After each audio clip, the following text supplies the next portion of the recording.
Hey, welkom bij een nieuwe vlog van Bruinfilm. In een eerder filmpje heb ik jullie verteld over het verschil tussen Super 8 en Double 8 of normaal 8. En dat het best tricky kan zijn om op Double 8 te filmen, omdat je het dubbel kan belichten.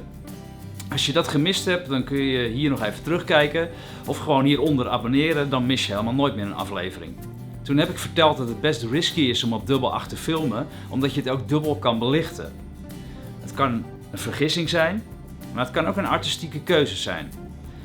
Want dubbele belichting is niks nieuws. In de fotografie had je al dubbele belichting eind 19e eeuw, zelfs voordat ze op film schoten.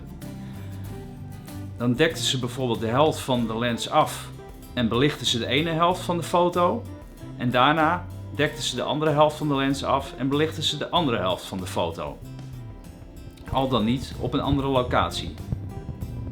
Later werd het ook gebruikt in film, door bijvoorbeeld op de ene helft iemand te laten slapen en op de andere helft de droomsequentie weer te geven die degene droomde. In fotografie werd en wordt nog steeds veel geëxperimenteerd met dubbel belichten.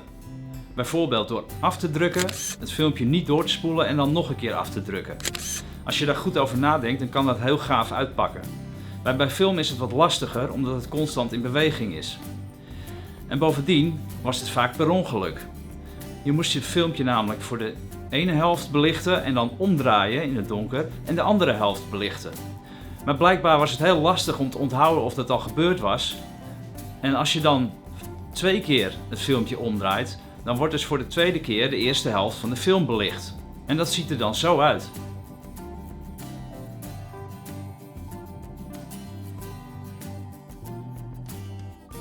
Het zou dus op zich goed kunnen werken als je iemand door de lucht wil laten vliegen of over het water wil laten lopen.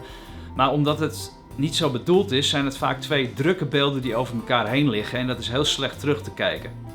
Bovendien is het altijd overbelicht, omdat het 2 keer belicht is. Mocht je dit dus serieus willen doen, dan moet je zorgen dat allebei de opnames 1 stop onderbelicht zijn.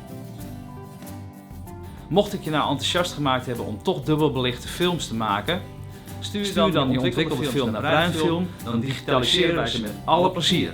Ik ben benieuwd.